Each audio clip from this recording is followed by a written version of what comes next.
اللهم صل على محمد وآل محمد. السلام عليكم، شلونكم؟ إن شاء الله الكل بخير وصحة وعافية.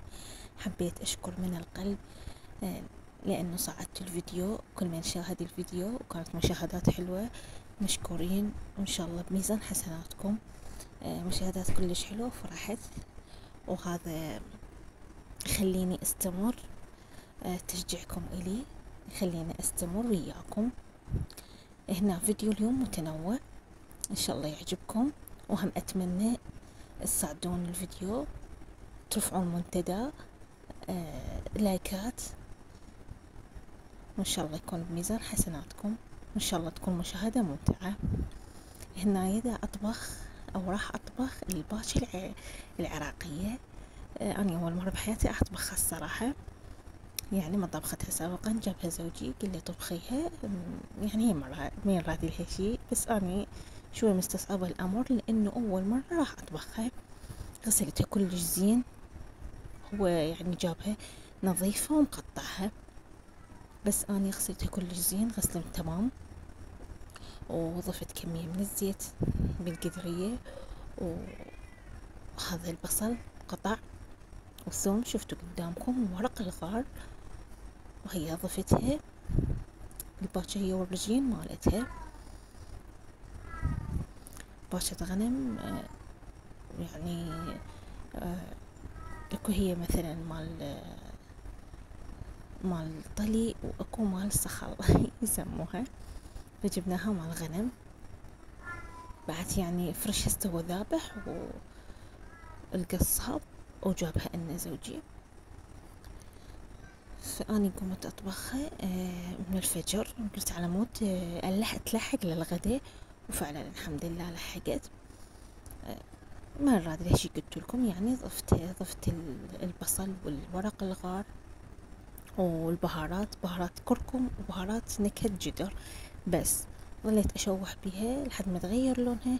بعدين خليت كمية من المي الحار وغطيتها وعفتها. ورا ساعتين ضبط اجي شفتها، خليتها بجدرية كبيرة على مود تاخذ راحتها بالاستواء. بعد الساعتين اللي ضفت لها نومي بصرة وكمية من الملح، حركتها وبقيت نصيتها أكثر وعفتها على التهدير. والله 7 ساعات بقت مستمرة على الطباخ، لأنه شوية كبيرة هي، نعم واضحة قدامكم. شوف يعني بحيث آخر شي المي مالتها لوين وصل، كان طعمها كلش كلش طيب وذايبة ذوبان. بس شنو حرامات ما يعني ما تغدينا كنا سوا، يعني تغدينا أنا والأولاد وبعدين زوجي تغدى. هنا صبيت ويعني صبيت بس البنتي أنا ما أحبها، بس حبيت أكل يعني شوية تشرب وياها هاي أحب بس الرجين مالتها ما أحب أكلها. بعد ما غدينا وكملنا وسهمنا وسهمكم العافية، قلت خل أقوم أنظف البيت. ها روتين يومي. هنا خليت كمية من الملح الخشن وزاهي ومي. شلت الفراش مالت الصالة وكنست وعزلت، وهنايا راح أغسل غسل.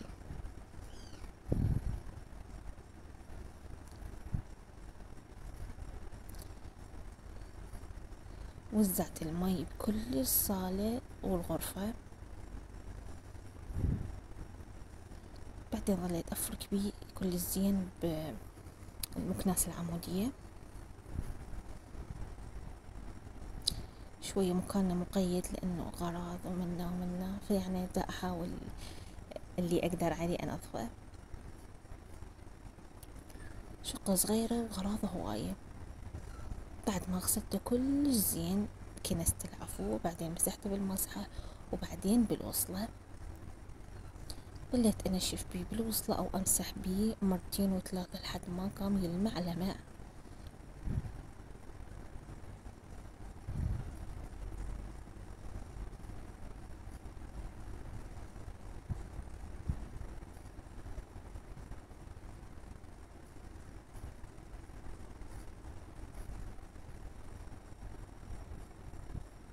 شوي هذا الكاشي مال الأرضية شوي مزعج، لأنه الكاشي كلش قديم، فلازم مسح يومي أو بين يوم ويوم.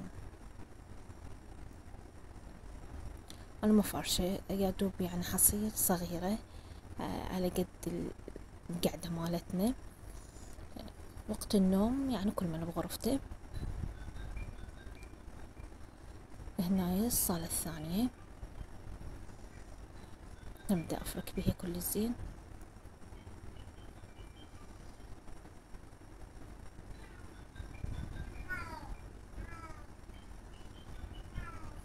يب.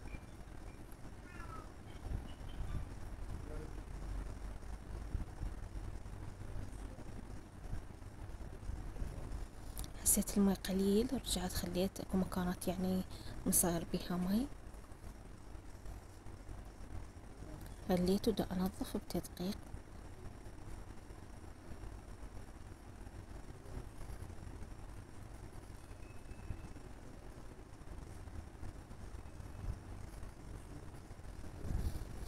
اكيد مشغلة القرآن، انا على طول من انظف اشغل القرآن او اذكار صباح او اذكار المساء، فيكون يعني يعطينا طاقة وحماس اكثر.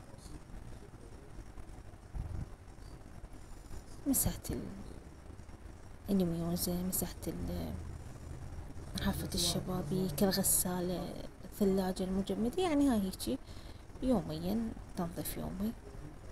هنا عندي ملابس كلش قليلة بس شراشف بالغسالة. قلت شوي بعد اغسلهم لان كانت وطني، انا بس بالوطني افتحها اخاف عليها.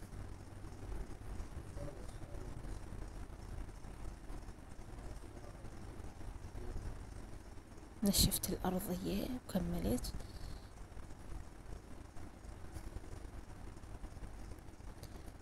مسحت الثلاجة، مسحت المجمدة، ما خليت شي.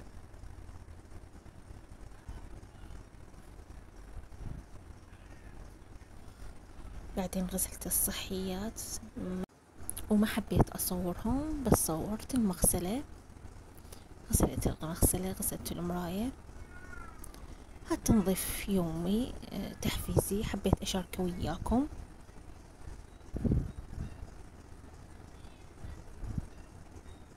بنات شنو تحبون انزل لكم؟ طبخ لو فيديوهات روتينية وتنظيفات؟ قولوا لي شنو حابين. انا اشوف يعني التنظيفات شوية يعني تجيب مشاهدات اكثر من الطبخ. روتينات او فلوقات شنو حابين كتبولي. ويا ريت ما تنسون اللايك، واللي ما مشترك يشترك بقناتي وخذوا فرة بيها وان شاء الله تعجبكم. كملت الصالة والغرف كلها، بلشت بتنظيف المطبخ نظيف الأرضية مالته. كنت أنا منظفتها قبل يوم كلش نظيفة ما بيها شي، ومنظفة الكاونتر ما عندي شي، بس الطبخ غسل يومي، ومرات أغسله مرتين باليوم. كملت تنظيف البيت كله. جيت أغسل الحصير مالت الصالة، شلتها. أحب أرش الحائط وأستمتع بالريحة، كلش أحب ريحة التراب، ريحة التربة، ريحة المطر، كلش راحة نفسية. منو مثلي بهاي الأرياح أرياح الطبيعة.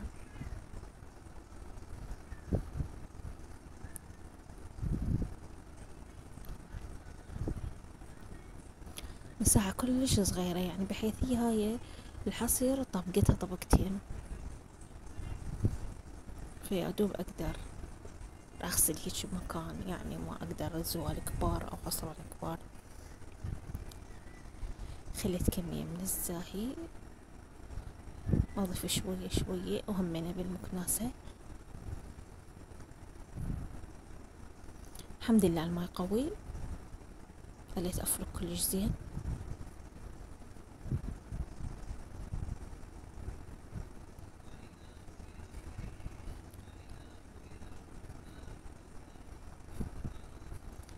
كل يومين ثلاثة تنغسل. أنا الحمد لله ما عندي أولاد صغار، بس يعني شو اسمه شوية من المرات تعرفون صيف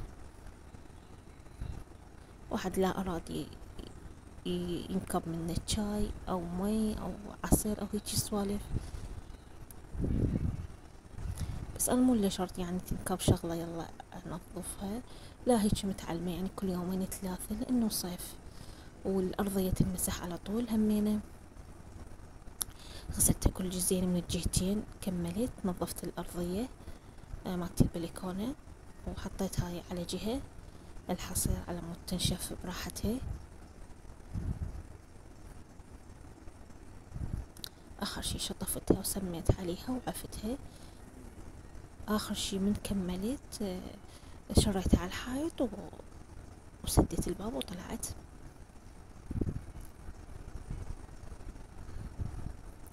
وخل أشوفكم بنات، اشتريت هاي محضرة طعام كانت أنا عندي بلاستيك، وهالمرة اشتريت هاي النوعية كلش زينة الأصلية من ماركة سيرفر كريست. يجي وياها الكتالوج والقبق مالتها.